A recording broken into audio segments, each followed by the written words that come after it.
കച്ചവടത്തിൽ ലാഭം കിട്ടിയാലും നഷ്ടം സംഭവിച്ചാലും, ആരോഗ്യമുണ്ടെങ്കിലും രോഗം വന്നാലും, കുഞ്ഞിനെ കിട്ടിയാലും കുട്ടി മരിച്ചാലും ഉറപ്പാണ്, ഉറപ്പന്നെ. അള്ളാഹുവിനെ അനുഭവിക്കാൻ നമുക്ക് തൗഫീഖ് ചെയ്യട്ടെ. നമ്മുടെ പ്രണയഗാനം ഒന്ന് പാടിക്കെല്ലാവരും.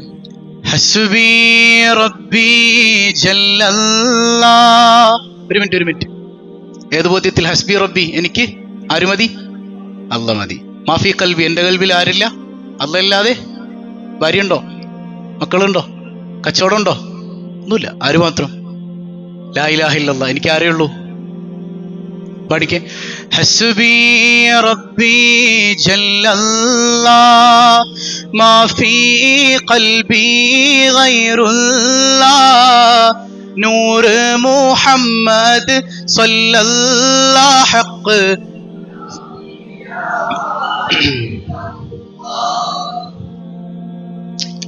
ഖൽബിലേക്ക് കിട്ടുന്നുണ്ടോ പതിയ റബ്ബിനെ? ഉണ്ടോ? ഇപ്പൊ കഴിഞ്ഞ ക്ലാസ്സിലൊരു സഹോദരൻ പറഞ്ഞു, പക്ഷെ അത് ഇന്നാണ് ഖൽബ് ഇങ്ങനെ ഒന്ന് ഓപ്പണായി കിട്ടിയത് എന്നാണ്. അൽഹംദുലില്ലാഹ്. അതായത് ഇത്രയും നാൾ ആ ക്ലാസ്സിൽ ഇരുന്നത് കൊണ്ടാണ് ഖൽബ് എന്ത് ചെയ്തത്? കിട്ടിയത്. പെട്ടെന്നൊരു ദിവസം ഓപ്പണായി വരുന്ന സാധനമല്ല, അല്ലേ? അള്ളാഹിനെ കുറിച്ച് നമ്മൾ ഇങ്ങനെ പഠിക്കുമ്പോൾ ലനഹ്ദിയന്നഹും സുബുലനാ, അല്ലേ?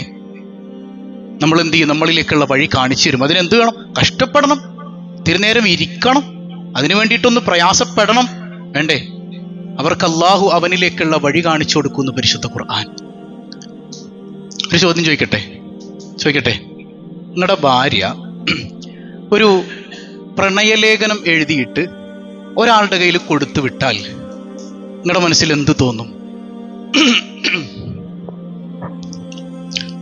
പറഞ്ഞാൽ ഇതൊക്കെ എവിടെ ഷാറാട്ടെ കേട്ട് ചാടി പറയും. എന്ത് തോന്നും?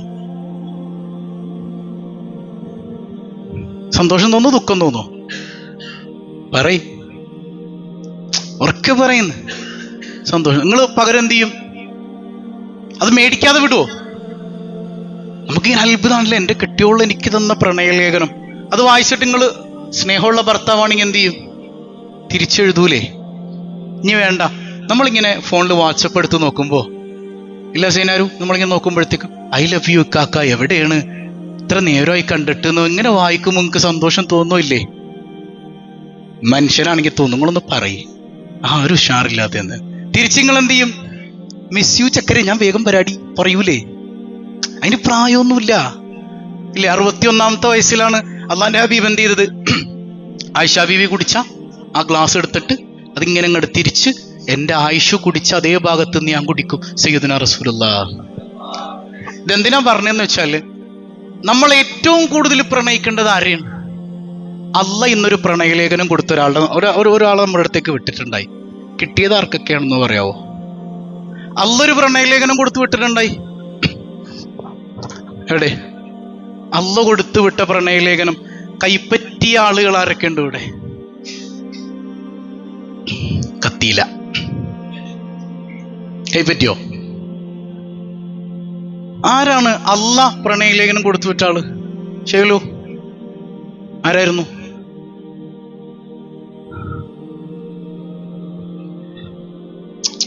അശോ, മനസ്സിലായില്ല നമുക്ക്. മരുവ് കഴിഞ്ഞിട്ട് നമ്മൾ ഇറങ്ങുമ്പോഴേ ഒരു പാവപ്പെട്ട ഉസ്താദ് അവിടെ ബക്കറ്റും പിടിച്ചിട്ടുണ്ടായിരുന്നു. കണ്ടായിരുന്നു നിങ്ങള്? എന്താ തോന്നിയത് നിങ്ങൾക്ക്? പാവപ്പെട്ടൊരു മനുഷ്യൻ ജീവിക്കാൻ വകയില്ലാണ്ട് നമ്മുടെ അടുത്ത് വന്നേക്കാണ്. എന്നാ പിടിച്ചോ, 10 രൂപ. കൊടുത്തില്ലേ? കൊടുത്തായിരുന്നോ? അല്ലെങ്കിൽ മൈൻഡ് ചെയ്യാണ്ട് പോയോ? കൊടുത്തില്ലേ? ഈ ജാതി കൊടുക്കലല്ലേ കൊടുത്തത്? അത് അള്ളാഹ് കൊടുത്തയച്ച പ്രണയലേഖനമായി എൻ്റെ റബ്ബിലേക്കുള്ള വസീലയായിട്ട് തോന്നി എത്ര പേരുണ്ട് കൂട്ടത്തില്? തോന്നിയില്ല. അതിൻ്റെ അർത്ഥം എന്താ? നമ്മുടെ കൽബിൽ ആരില്ല. പറഞ്ഞേ, ആരില്ല. പകരം എന്താ ഉള്ളത്? പൈസയാണുള്ളത്. അപ്പൊ നമ്മൾ ആരാധിക്കുന്നത് അള്ളാനെയാണോ സമ്പത്തിനെയാണോ യഥാർത്ഥത്തിൽ? നമ്മൾ ചിലപ്പോ ഇങ്ങനെ വരെ പറയും, മാക്സിമം ഇങ്ങനെ, പടച്ചോൻ അയച്ചേക്കാണ് പാവം, അല്ലേ? എന്നെ കൊണ്ട് സ്വതക്ക ചെയ്യിപ്പിക്കാനായിട്ട് പടച്ചോനെ അയച്ചതാണ് ഒരു പാവപ്പെട്ടവനെ അല്ലേ, നമ്മോനെ പിടിച്ചോട്ടാ, എന്റെ സ്വതക്കയാണ്. അപ്പൊ ഞാൻ ആരാണ്? ഞാനിങ്ങനെ മേളിൽ നിൽക്കുകയാണ് സ്വതക്കയും കൊടുത്തിട്ട് അല്ലേ. അങ്ങനെയല്ല. എന്നെ എന്റെ റബ്ബിന് ഭയങ്കര ഇഷ്ടാ അല്ലേ. അവനിലേക്ക് അടുപ്പിക്കാൻ വേണ്ടിയിട്ട് ചില പ്രണയലേഖനങ്ങൾ പടച്ചോൻ ഇങ്ങനെ ഇട്ടിട്ട് തരും നമ്മുടെ അടുത്തേക്ക്. അതെങ്ങനെ അക്സെപ്റ്റ് ചെയ്യുന്നു എന്നടുത്താണ് റബ്ബിനെ നമ്മൾ തിരിച്ചറിയണത്. റബ്ബിനാണോ സമ്പത്തിനാണോ വാല്യൂ? ആർക്കാ വാല്യൂ? ഈ ഒരു അവിടെ നിൽക്കുന്ന ഒരു മനുഷ്യനെ കാണുമ്പോൾ എൻ്റെ മനസ്സിൽ ഭയങ്കര സന്തോഷം. എന്തിനാ? അൽഹംദുലില്ലാ, എൻ്റെ മനസ്സിലെ ആ സമ്പത്തെന്ന വിഗ്രഹത്തെ എടുത്തു കളഞ്ഞ് റബ്ബിലേക്ക് അടുപ്പിക്കാൻ വേണ്ടിയിട്ട് എൻ്റെ റബ്ബിത ഒരു പ്രണയലേഖനം എനിക്ക് പറഞ്ഞയച്ചിരിക്ക. അതുകൊണ്ട് തന്നെ പോക്കറ്റിൽ നിന്ന് എടുക്കുമ്പോ ഇങ്ങനെ എടുത്തിട്ട് 500, 200, 100, 50, 10 കിട്ടിപ്പോയി എന്നാ പിടിച്ചു. ആ സാധനം ഉണ്ടാവൂല. പോക്കറ്റിൽ ഇങ്ങനെ എടുക്കും, അൽഹംദുലില്ലാ 500. അതായത് ആദ്യം 10 എടുത്തപ്പോ നമ്മൾ ശരിക്കും നമ്മുടെ ഉള്ളിൻ്റെ ഉള്ളിൽ 500 കാണണ്ടൊക്കെ വേറെയാണ്, കുറഞ്ഞു. അപ്പൊ ശരിക്കും നമ്മുടെ കൽബിൽ അല്ലാഹ് ഉണ്ടോ? നമ്മൾ ആ പ്രണയലേഖനം അക്സെപ്റ്റ് ചെയ്തോ? ഇല്ല. അതിന് പകരം അത് മടക്കി വയ്ക്കുകയാണ് ചെയ്തത് ഇല്ലേ. അതായത് ആ മനുഷ്യന് കൊടുക്കാനുള്ള വിഹിതം അല്ലാഹ് ആരുടെ കയ്യിൽ തന്നിട്ടുണ്ട്? നമ്മുടെ കയ്യിൽ തന്നിട്ടുണ്ട് അല്ലേ. ആ വിഹിതം ചോദിച്ചാണ് മനുഷ്യനവിടെ വന്നേക്കണത്. ഇപ്പൊ ഇപ്പൊ ഒരു എക്സാമ്പിൾ പറഞ്ഞാല്, ഇപ്പൊ നമ്മുടെ ഷാജൂട്ടിക്ക എനിക്ക് കുറച്ച് പൈസ കടം തന്നു എന്ന് വിചാരിക്കാം. പൈസ കടം തന്നിട്ട് 5-6 ദിവസം കഴിഞ്ഞപ്പോ ഷാജൂട്ടിക്ക വരെയുണ്ട്, സാധേ വല്ലതും തരുമോ? അങ്ങനെ ചോദിക്കുവോ? സാർ പൈസ കിട്ടിയില്ല അല്ലേ. അതെന്താ കാരണം? അത് നിങ്ങൾക്ക് ഞാൻ തന്നെ ദാനാണോ? പിന്നെ നിങ്ങളുടെ അവകാശാണ്. അപ്പൊ അല്ലാഹു റബ്ബുൽ ആലമീൻ നമ്മുടെ കയ്യിൽ തന്നേക്കണ മുഴുവൻ സമ്പത്തും നമ്മുടെയാണോ? അതിന് കുറെ അവകാശികളുണ്ട്. ആ അവകാശികളാണ് ഈ ബക്കറ്റും പിടിച്ച് നമ്മുടെ മുമ്പിൽ നിൽക്കണത്. അത് കൊടുക്കുമ്പോ ആ മൈൻഡല്ലേ വേണ്ടത്. അങ്ങടെ അവകാശമാണ്. അത് ബിസ്മില്ലാ, പടച്ചോനെ അവകാശം കൊടുത്തു തീർക്കാൻ പറ്റിയല്ലോ അല്ലാ, നിന്നെ കിട്ടിയല്ലോ അല്ലാ, എന്റെ കൽബിന്ന് ആ സമ്പത്തെന്ന വിഗ്രഹത്തെ എടുത്ത് മാറ്റാൻ പറ്റിയല്ലോ അല്ലാ, നിന്നെ പ്രതിഷ്ഠിക്കാൻ പറ്റിയല്ലോ അല്ലാ. ഈ മനസ്സ് വന്നാൽ ലൈലത്തുൽ ഖദർ കിട്ടും. അല്ലെങ്കിലോ ഒരു ഖദറും കിട്ടൂല. പറഞ്ഞത് മനസ്സിലായി? നമ്മൾ ഇത്രയും നാള് ലൈലത്തുൽ ഖദറിന് വന്നിങ്ങനെ തലകുത്തി മറിഞ്ഞു എന്നതിലപ്പുറം നമ്മുടെ മനസ്സിലെ ഈ വിഗ്രഹങ്ങളെ ഉടച്ചു കളയാൻ നമുക്ക് പറ്റിയിട്ടുണ്ടോ? അത് പറ്റാത്തത് കൊണ്ടാണ് ഒരൊറ്റ നിസ്കാരത്തിൽ പോലും അള്ളാഹുവിൽ മാത്രം നമ്മുടെ കൽബ് കേന്ദ്രീകരിക്കാൻ പറ്റാത്തത് അല്ലേ. ഇന്ന് തറാവീഹ് നിസ്കരിച്ചു. തറാവീഹ് മുഴുവൻ ആ 20 റക്അത്തിലും അല്ലാഹ് മാത്രമാണ് എൻ്റെ കൽബിൽ ഉണ്ടായിരുന്നത് എന്ന് എത്ര പേർക്ക് പറയാൻ പറ്റും? എന്റെ കാരണം വിഘാതമായിട്ട് നിൽക്കുന്നത് സമ്പത്താണ്. സമ്പത്ത് വേണ്ടെന്നല്ല, എങ്ങോട്ട് കയറരുത്? കൽബിലേക്ക് കയറരുത്. അവൻ ആസ്വദിക്കാൻ അള്ളാഹു തൗഫീഖ് ചെയ്യട്ടെ. ഇപ്പൊ കഴിഞ്ഞ ദിവസം നമ്മൾ എവിടെയാ പറഞ്ഞു നിർത്തിയത്? എവിടെ നമ്മൾ പറഞ്ഞു നിർത്തിയത്? അള്ളാഹുവിനെ അറിയുന്ന 2 രൂപങ്ങൾ പറഞ്ഞു ഇല്ലേ. അമ്പിയാക്കളും സ്വാലിഹീങ്ങളൊക്കെ അറിയുന്നൊരു രൂപം പറഞ്ഞു, സാധാരണക്കാരായ നമുക്കറിയാനുള്ള വഴിയും പറഞ്ഞു. നമുക്കറിയാനുള്ള വഴി എന്താ? സൃഷ്ടികളിലൂടെ ആരറിയാൻ പറ്റും? അപ്പൊ നമ്മൾ എന്തൊക്കെ ഉദാഹരണം പറഞ്ഞു? ഈച്ചയെ കുറിച്ച് പറഞ്ഞു, കൊതുകിനെ കുറിച്ച് പറഞ്ഞു. കൺപോളയുണ്ട് ഇവക്ക് രണ്ടിനും? ഇല്ല. പിന്നെന്തേ ഉള്ളൂ? കൃഷ്ണമണിയേ ഉള്ളൂ അല്ലേ. അപ്പൊ പൊടി തുടയ്ക്കുന്ന ഈച്ചയെ കുറിച്ചൊക്കെ നമ്മൾ ഖുർആൻ ആയത്തോതി വിശദീകരിച്ചു. അങ്ങനെ അവിടെയൊക്കെ അത്രമാത്രം സൗകര്യം ചെയ്തു കൊടുത്തൊരു സൃഷ്ടാവിനെ കുറിച്ച് നമ്മൾ ചിന്തിച്ചു അല്ലേ. ഇനി പടച്ചോൻ വിളിക്കുന്നുണ്ട് നിങ്ങളെ, നിങ്ങൾ ഈച്ചയിലേക്കും കൊതുകിലേക്കും മാത്രം നോക്കണ്ട.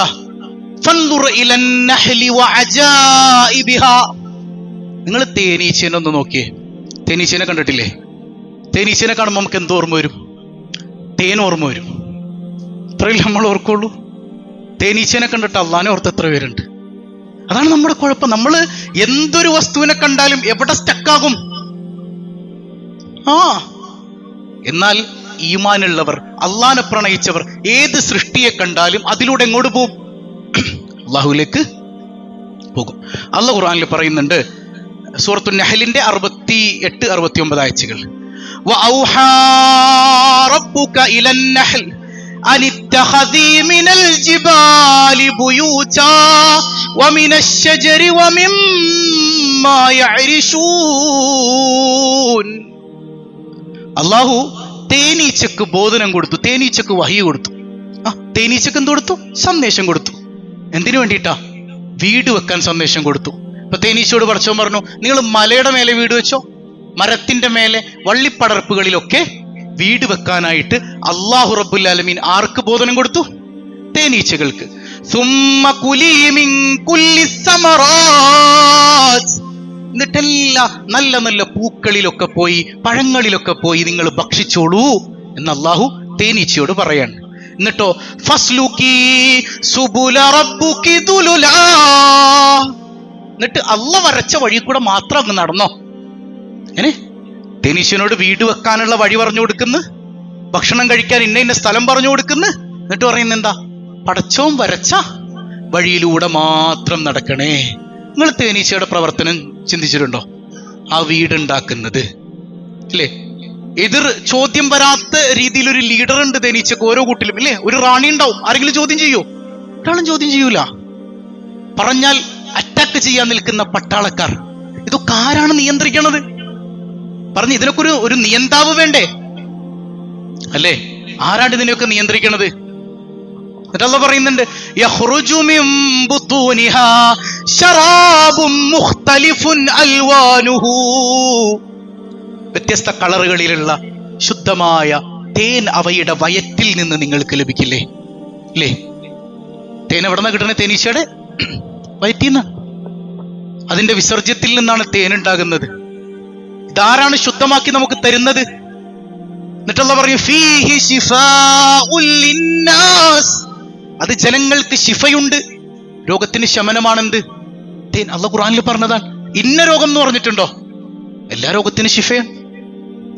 തേൻ എല്ലാ രോഗത്തിനും ശിഫയാണെന്ന് പറയുന്നത് അല്ലാഹു റബ്ബുൽ ആലമീൻ. എന്നിട്ട് പറയുന്ന ഒരു വർത്താനുണ്ട്, ഇന്ന ഫീ ദാലിക ലആയതൻ ലിഖൗമി യതഫക്കറൂൻ, ചിന്തിക്കുന്നവർക്ക് ഇതിൽ എന്തുണ്ട്?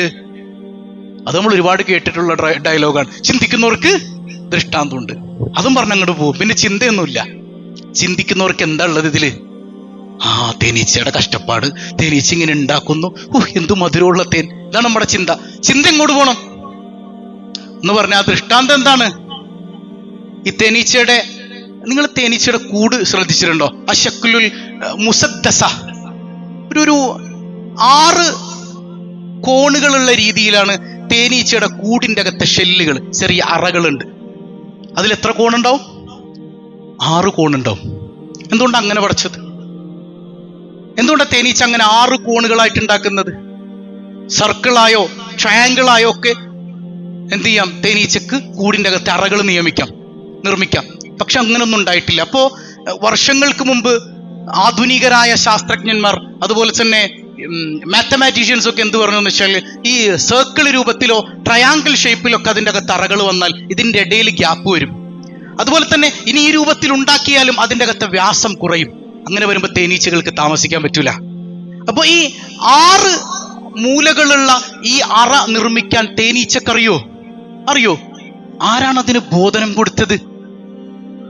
തേനീച്ചക്കൊന്നും അറിയൂല. അതുകൊണ്ടാണ് ഇന്ന ഫീ ദാലിക ലിഖൗമി യതഫക്കറൂൻ, അതില് ചിന്തിക്കുന്നവർക്ക് എന്തുണ്ട്? ചിന്തിക്കുന്നവർക്ക് ദൃഷ്ടാന്തമുണ്ട് എന്ന് അല്ലാഹു റബ്ബുൽ ആലമീൻ. അങ്ങനെ ഓരോ സൃഷ്ടികളെ കുറിച്ചും നിങ്ങൾ പഠിക്കുമ്പോൾ നിങ്ങൾ കാര്യത്തിലേക്ക് എത്താൻ പറ്റും. ബോറടിക്കണ്ട, സമയം വൈകിയോ? 15 മിനിറ്റ് നമുക്ക് നിർത്താം വേണ്ടേ? അന്ന് നമ്മൾ പറഞ്ഞിട്ട് കൊതുകിനെ കുറിച്ച്, ഈച്ചേനെ കുറിച്ചൊക്കെ ആരെങ്കിലുമൊക്കെ പോയി ചിന്തിച്ചായിരുന്നോ? ഇങ്ങനെയുള്ള എന്തോരം കൊതുകിനെ നമ്മൾ അടിച്ചു കൊല്ലണത് ഇല്ലേ എന്ന് ചിന്തിച്ചു അല്ലേ? അള്ളാഹിനെ കുറിച്ച് കിട്ടിയോ? അതായത് യഅലം അന്നൽ മുഅ്മിനീൻ മുസ്തരിഖൂന ഫി അസ്ലിൽ മഹബ്ബ, ഈമാനുണ്ടോ പടച്ചവനോട് പ്രണയം ഉണ്ടാവും. പ്രണയമില്ലേ ഈമാനില്ല. ഈമാനുണ്ടോ എന്തുണ്ടാവും നമ്മുടെ കൽബില്?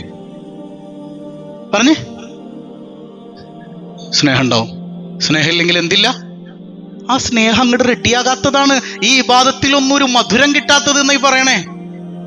മധുരം ഉണ്ടാക്കാനുള്ള വഴികളൊക്കെ നമുക്ക് പഠിക്കണം. ഇമാം ഗസ്സാലി റളിയല്ലാഹു അൻഹു പറയുന്നുണ്ട്, അതായത് കൂടുതൽ അറിയുമ്പോൾ കൂടുതൽ സ്നേഹം ഉണ്ടാവും ഇല്ലേ?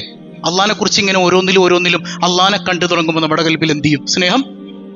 അല്ലെങ്കിൽ നിങ്ങൾ നോക്കിയപ്പോ ഭാര്യ ഭർത്താവിനോട് കൂടുതൽ സ്നേഹം തോന്നണം എപ്പോഴാ? നിങ്ങൾ പറയും അങ്ങനെയുള്ള അനുഭവം ഒന്നും ഉണ്ടായിട്ടില്ല മനുഷ്യന്മാരെ? നിങ്ങൾ പറയാത്തെന്താണ് കൂടുതൽ സ്നേഹം തോന്നണ? എന്റെ കാക്കായാണെന്നൊക്കെ പറയണ ഒരു സീനുണ്ടല്ലോ. ഇതൊക്കെ എന്തിനാ വർഷം കാണിച്ചെന്നെ? ആരെ കുറിച്ച് ചിന്തിക്കാനാ? ബാബിസ പറഞ്ഞു എപ്പോഴാണ് സ്നേഹം കൂടുതൽ തോന്നണേ ഭാര്യക്ക്? എപ്പോഴും എന്നാണ്. ആ നല്ലൊരു വല്ലാത്തൊരു ഉത്തരാണ്. ആ ജിഹാദൊന്നും നമ്മൾ കാണാത്തോണ്ടാണ്. അള്ളാഹു എല്ലാവർക്കും ബർക്കത്ത് ചെയ്ത് തരട്ടെ. സ്നേഹം കൂടുന്നത് എപ്പോഴാണ്? സ്നേഹമുണ്ട്, സ്ഥായിയായ ഒരു സ്നേഹമുണ്ട്. എന്നാൽ കൂടുന്നത് എപ്പോഴാ? കൂടുതൽ അറിയുമ്പോഴല്ലേ അല്ലേ?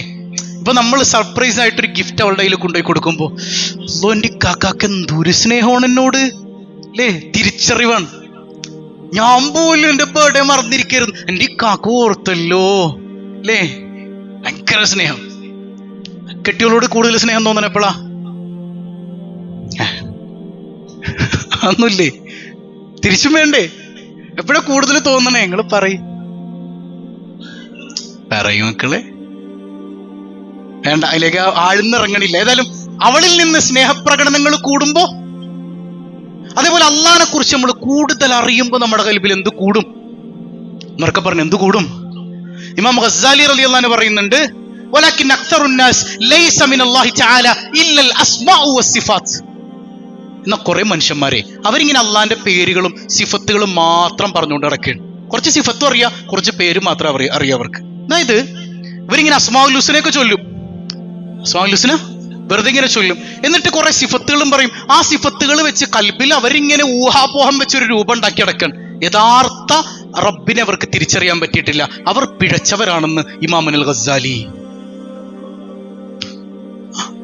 സംഗതി ഇപ്പൊ എല്ലാവരും അസ്മാഉൽ ഹുസ്ന ചൊല്ലും, അള്ളാഹ്ക്ക് അസ്മാ ഇത്ര ഉണ്ട് എന്ന് പറയും, സിഫത്ത് ഉണ്ട് എന്നും പറയും. പക്ഷെ സിഫത്ത് എന്താണെന്ന് പഠിക്കാൻ അവർ തയ്യാറായോ? അള്ളാഹിനെ അവർക്ക് കിട്ടിയോ? കിട്ടിയില്ല. അവരൊരു രൂപം പോലെ കൽബിന്റെ അകത്ത്, രണ്ട് കൈയുള്ള, രണ്ട് കൈയും വലത്തെ കൈയായ, ഇരിക്കാൻ ചന്തിയുള്ള. അപ്പൊ ഇങ്ങനെ ചിന്തിക്കാൻ, അർശിന്റെ മുകളിൽ അള്ളാഹ് ഇരിക്കണമെങ്കിൽ അള്ളാഹ്ക്ക് ചന്തി വേണ്ടേ? മഅദല്ലാ. അങ്ങനെയൊക്കെ ചിന്തിച്ച ആളുകളുണ്ട്. ഇമാം ഗസ്സാലി റളിയല്ലാഹു അൻഹു പറയണം, അങ്ങനെ ചിന്തിക്കുന്നവർ വഴിപിഴച്ചവരാണ്. ഇമാം അൽ ഗസ്സാലി. അള്ളാഹിനെ വക്രീകരിക്കാൻ നിങ്ങളോട് പറഞ്ഞിട്ടില്ല കേട്ടോ. ഇനി രണ്ടാമത്തെ വിഭാഗം ഉണ്ട്, അവർക്ക് സംഗതി ഒരുപാട് യാഥാർത്ഥ്യത്തിലേക്കൊന്നും എത്താൻ പറ്റിയിട്ടില്ല. മോശമായൊരു അർത്ഥവും അള്ളാഹ്ക്ക് അവർ വെച്ചു കൊടുത്തിട്ടില്ല. അങ്ങനെ അള്ളാഹിന്റെ സിഫത്തുകളൊക്കെ അവർക്ക് കിട്ടിയിട്ടുണ്ട്, അവരും അസ്മാഉൽ ഹുസ്ന ചൊല്ലുന്നുണ്ട്. പക്ഷേ മോശമായൊരർത്ഥം, അള്ളാഹ്ക്ക് നിരക്കാത്തൊരർത്ഥം അവർ അതിന് വെച്ചിട്ടുണ്ടോ? അങ്ങനെ വെച്ചിട്ടില്ല. ബൽ ആമനു ബിഹാ ഈമാനൻ തസ്ദീഖൻ വ തസ്ലീം. അവരുടെ കൽബിൽ ഉറച്ച ഈമാനുണ്ട് റബ്ബിനെ കുറിച്ച്. റബ്ബിനെ കൽബിന്റെ കണ്ണുകൊണ്ട് അവർ കണ്ടിട്ടുണ്ട്. അവർക്ക് ഉറപ്പാണ് റബ്ബിനെ കുറിച്ച്, എന്റെ റബ്ബാണെന്ന ബോധ്യം അവർക്കുണ്ട്. അങ്ങനെ ബോധ്യമുള്ള മനുഷ്യർ വസ്തഅലു ബിൽ അമൽ, എന്നിട്ടോ അവർ അമലുകൾ ചെയ്യുകയും ചെയ്യും. നമ്മുടെ കൂട്ടത്തിലൊക്കെ ഉള്ളത് ഒരുപാട് ആളുകൾ ഈ കൂട്ടരാണ് ഇല്ലേ.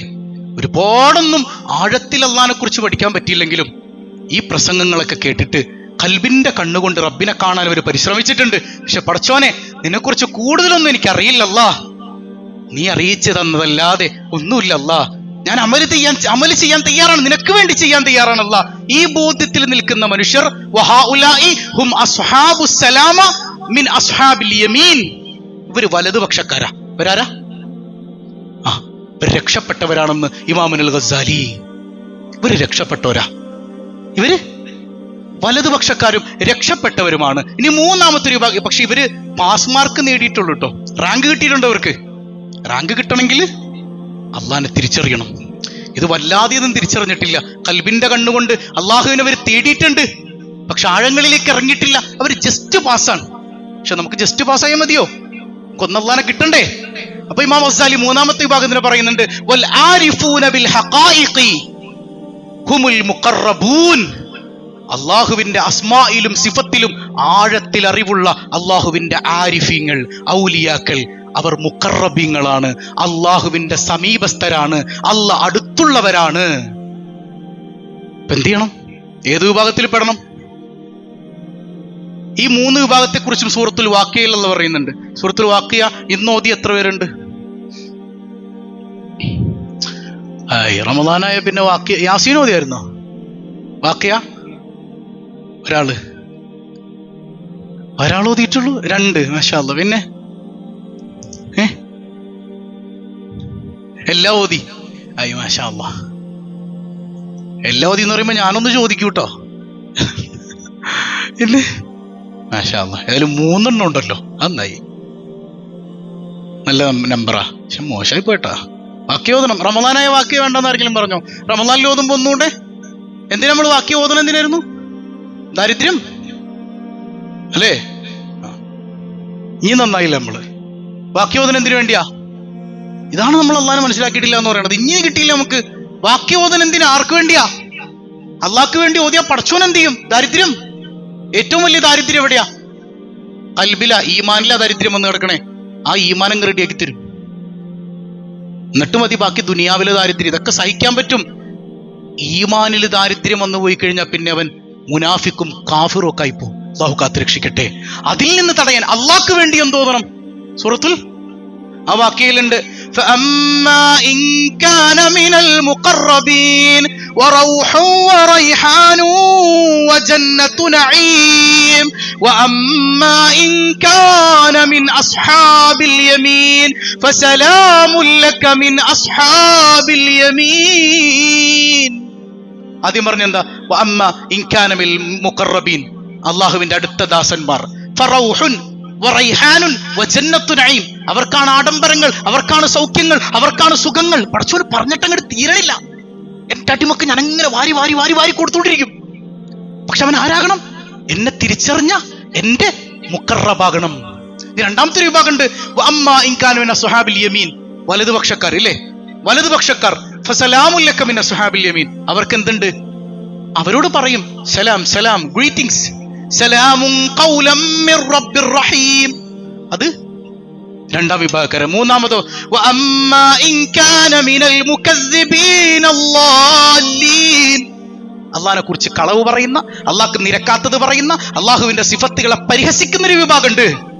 ഫനുസുലും മിൻ ഹമീം, നരകത്തിലെ തിളച്ച വെള്ളം അവരെ കാത്തിരിപ്പുണ്ട്. വതസ്ലിയത്തു ജഹീം, നരകത്തിൽ അവരെ ഇട്ട് പൊരിച്ചെടുക്കാൻ ആളുകളുണ്ട്. ആർക്കാണിത്? അള്ളാഹിന്റെ സ്നേഹത്തെ, അള്ളാഹിന്റെ സിഫത്തിന്, അള്ളാഹുവിന്റെ അസ്മാഇനെ തിരിച്ചറിയാതെ അതിനെ പരിഹസിക്കുന്ന ആളുകൾക്ക്. മാത്രല്ല ഇന്ന ഹാദാ ലഹു ഹഖ്ഖുൽ യഖീൻ, ഇത് നടക്കും, ഉറപ്പാണെന്ന് പടച്ചവൻ പറയണേ. അപ്പൊ നമുക്ക് പടച്ചവൻ അള്ളാഹ് എന്ന സ്വർഗത്തെ നമുക്ക് ആസ്വദിക്കണ്ടേ? വേണ്ടേ? അതിനെന്ത് ചെയ്താൽ മതി? അള്ളാഹിനെ തിരിച്ചറിയാനുള്ള വഴി നോക്കിയാൽ മതി. അള്ളാഹു നമുക്ക് അതിനുള്ള മാർഗം തുറന്നു തരുമെന്ന് പരിശുദ്ധ ഖുർആൻ. അങ്ങനെ നടക്കാൻ അള്ളാഹു തൗഫീക്ക് നൽകട്ടെ. ഇപ്പൊ ഇത് ഏത് പത്താണ്? നിങ്ങൾ ഉറങ്ങുന്നുണ്ടോ? ഉറക്കം വരുന്നുണ്ടോ? ചെറുതായിട്ട് 21-ാം രാവാണ്. ഈ കണക്കിന് 27-ാം രാവൊക്കെ എങ്ങനെ ആയിരിക്കും പടച്ചോൻ? അത് പിന്നെ നമ്മൾ റെഡി ആയിട്ട് വരികയാണ്. കാരണം നമുക്ക് ഉറപ്പുണ്ട് എന്ത്? 27-ാം രാവാണ്. ഇമാമുന ഷാഫി റളിയല്ലാഹു അൻഹു പറയുന്നത് 21-ാമത്തെ രാവാണ് ലൈലത്തുൽ ഖദർ എന്നാണ്. ഇപ്പൊ എന്ത് ചെയ്യും? അപ്പൊ ഇന്നാണ് ലൈലത്തുൽ ഖദറെങ്കിൽ ഇങ്ങനെ ഉറക്കം തൂങ്ങിയിരിക്കണ മനുഷ്യന്മാരുടെ അടുക്കൽ ജിബ്രീൽ വന്നിട്ട് സലാം പറയോ?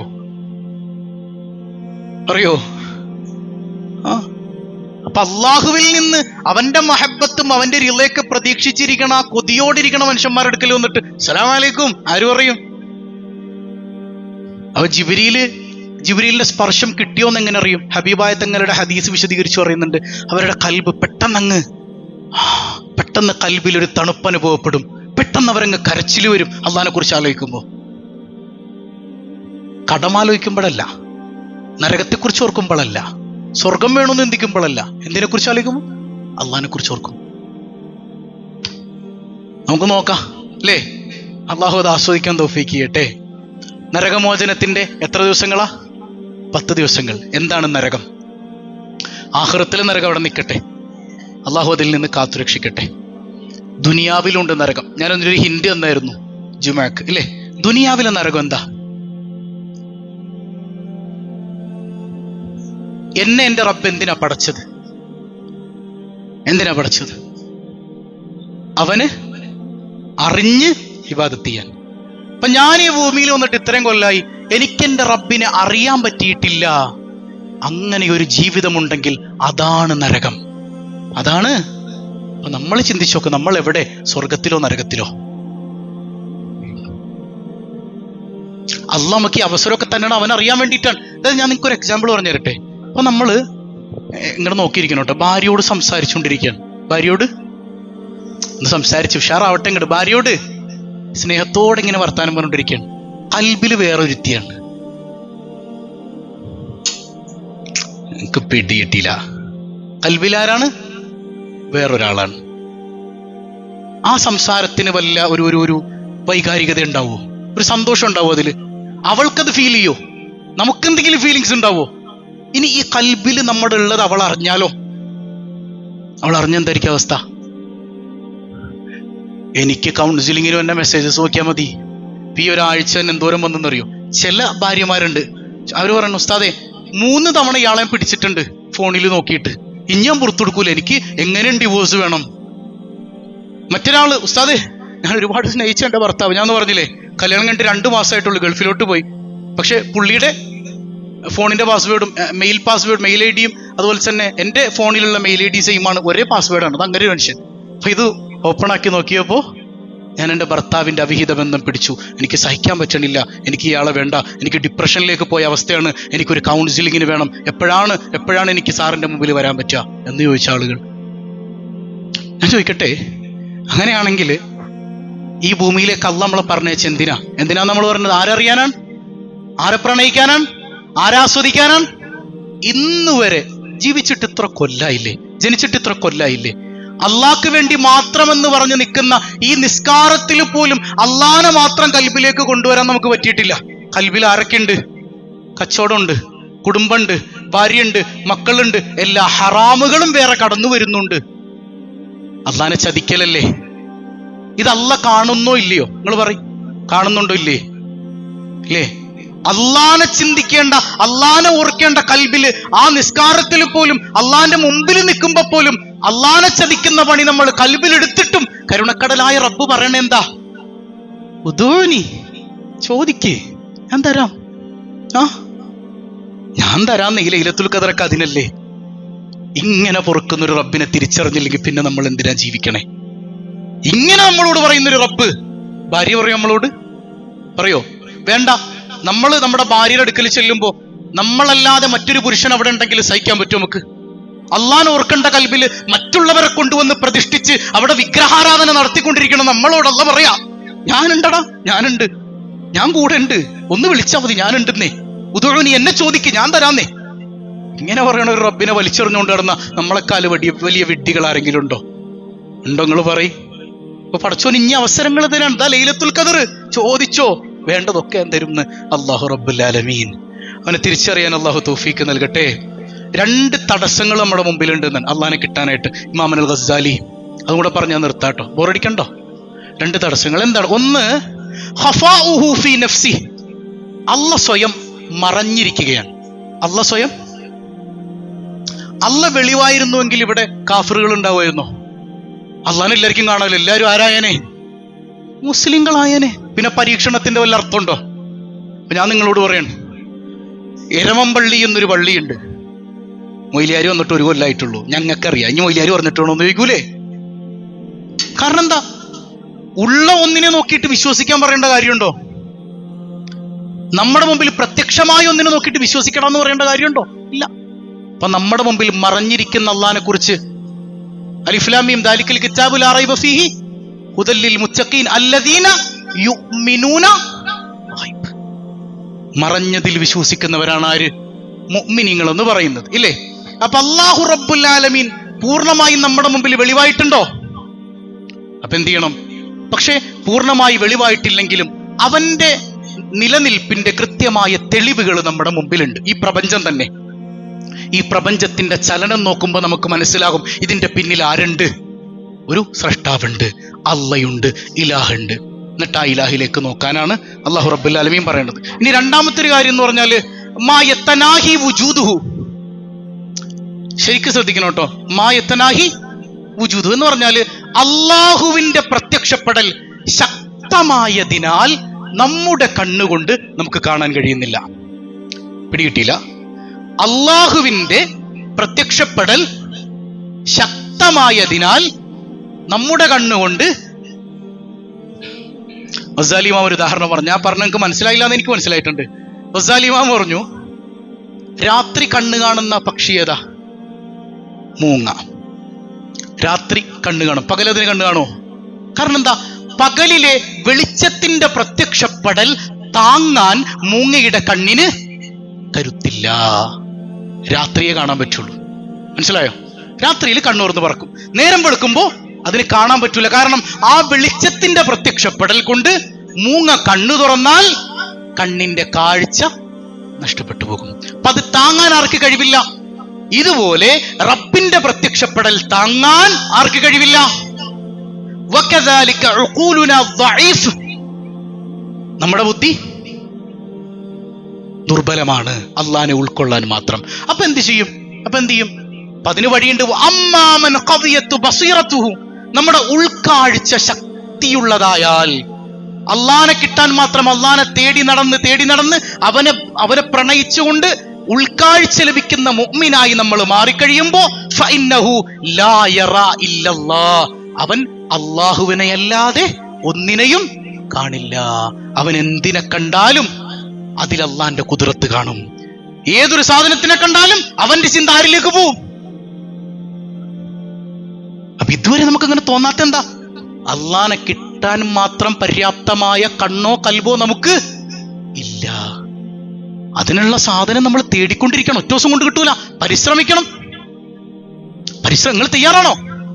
ഒരുമിച്ച് നമുക്ക് പോവാം. പറഞ്ഞ കേൾക്കണില്ല. ഒരാള് നല്ല കവിത എഴുതി, നമ്മളിങ്ങനെ കവിത വായിക്കുകയാണ്. നല്ലൊരു ചിത്രകാരൻ ചിത്രം വരച്ചു. ബുദ്ധിയുള്ളവന്റെ ചിന്ത എങ്ങോട്ട് പോകും? ബുദ്ധിയുള്ളവന്റെ ചിന്ത എങ്ങോട്ട് പോകും എന്ന് പറഞ്ഞേ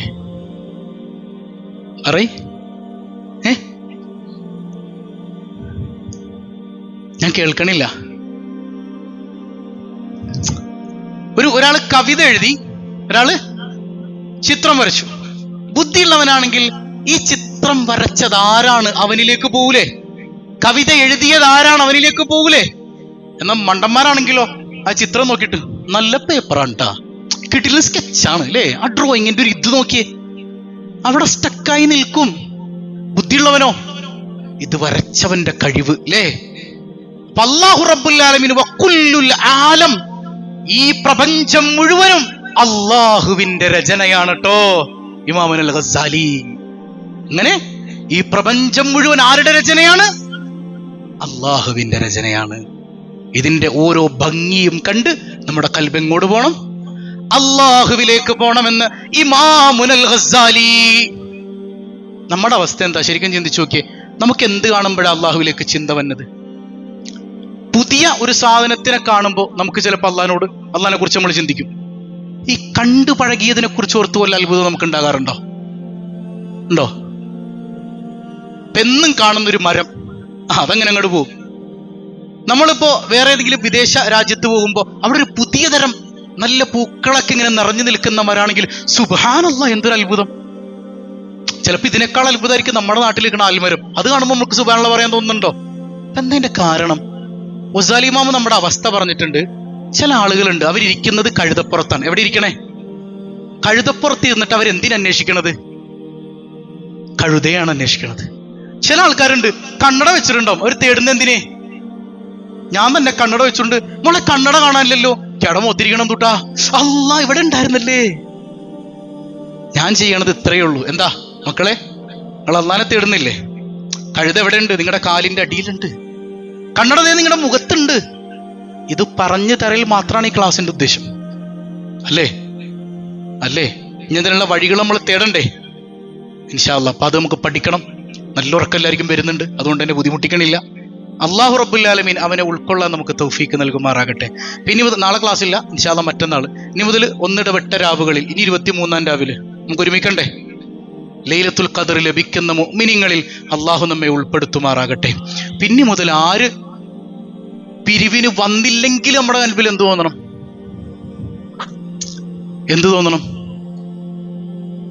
ഓ സമാധാനം, ഇന്ന് പിരിവിനാരും ഇല്ലാട്ടാ. അങ്ങനെയാണോ? എവിടെ എന്റെ റബ്ബ് എനിക്ക് പ്രണയലേഖനം അയച്ചിട്ടുണ്ടോ എന്നാണ് നോക്കുക. ഇല്ലല്ല വർഷാനെ, എങ്ങനെ തോന്നോ? അപ്പൊ ഇതിന് റിപ്ലൈ കൊടുക്കാൻ വേണ്ടി വീട്ടിൽ നിന്ന് വരുമ്പോ തന്നെ ആ പേഴ്സൊക്കെ തുറന്ന് സാധനം എടുത്ത് പോക്കലിൽ വെച്ചിട്ട് വന്നു. ഏതാ സാധനം? ഏതാ സാധനം? ഏത് പൈസ ഉള്ളതിൽ ഏറ്റവും ചെറുത് കണ്ട സാധനം പുറത്തോട്ട് വന്ന്. അത് ആർക്ക് കൊടുക്കാനാണ്? അള്ളാഹ് കൊടുക്കാനാണ്. നല്ലത് എടുത്തോണ്ട് വരണം. അപ്പൊ കുറഞ്ഞു പോവൂലേ പൈസ? ആര് തന്നതാ? തരാൻ അള്ളാഹ്ക്ക് അറിയൂല്ലേ? ഇനിയും അള്ളാഹിന്റെ സ്റ്റോക്ക് തീരുവോ? ആ സ്റ്റോക്ക് തീരൂല്ല എന്ന് ഉറപ്പ് വന്നെങ്കിൽ ഉബൂദിയ്യത്ത് നമ്മൾ പഠിച്ചില്ലേ? ഉബൂദിയ്യത്തിൽ നിന്ന് അള്ളാന്റെ ആരായി മാറണം? അടിമയായി മാറണം. ഉടമയിൽ വിശ്വാസമില്ലാത്തവനാണ് ഇത് തീരുവോ എന്നുള്ള പേടിയുള്ളത്. ഉടമയെ ഉറച്ച് വിശ്വസിക്കുന്നവന് ധൈര്യമാണ് കൊടുക്കാൻ. കാരണം എന്റെ റബ്ബ് ഏൽപ്പിച്ചതാ. ഇതിപ്പോ ഞാൻ ഇവിടെ കൊണ്ടൊന്ന് കൊടുത്തില്ലെങ്കിൽ ഞാൻ ആർക്കൊണ്ടേ കൊടുക്കേണ്ടി വരും? ഡോക്ടർമാർക്കൊണ്ടേ കൊടുക്കേണ്ടി വരും. അത് ഉറപ്പിച്ചോ. കാരണം പടച്ചോൻ തന്നത് എനിക്ക് മാത്രമല്ല, വേറെ പലരുടെയും സാധനം കയ്യിലിരിപ്പുണ്ട്. ബക്കറ്റിൽ നിൽക്കണവൻ ഞാൻ ഔദാര്യം കാണിക്കണ്ടോന്നല്ല, അവകാശം മേടിക്കാനായിട്ട് എൻ്റെ അടുത്തേക്ക് വന്നേക്കണതാണ്. ഞാൻ ഇവിടെ കൊടുത്തില്ലെങ്കിൽ നല്ല ബില്ല് മുട്ടം പണിയായിട്ട് പുറകെ വരുമെന്ന് ഉറപ്പിച്ചിട്ട് റെഡിയായ സംഗതി. അള്ളാഹുവിനെ ആസ്വദിക്കാൻ തൗഫീക്ക് നൽകട്ടെ. അപ്പൊ പ്രണയലേഖനം ഇല്ലെങ്കിൽ സങ്കടം വന്ന വരുമോ? ഇന്ന് മൊയിലിയാരില്ലടാ രക്ഷപ്പെട്ടു, നാളെ അല്ലേ? അല്ല, അള്ളാഹ് അവനെ തിരിച്ചറിയാൻ നമുക്ക് ഓരോരോ വഴികൾ പടച്ചോൻ കാണിച്ചു തരണം. ഓരോ മനുഷ്യരിലൂടെ, ഓരോ സൃഷ്ടികളിലൂടെ ധാര കിട്ടാനുള്ള വഴിയായി മാറണം. അള്ളാഹു തൗഫീക്ക് ചെയ്യട്ടെ. വസ്സലാമു അലൈക്കും വറഹ്മത്തുള്ളാഹി വബറകാതുഹു.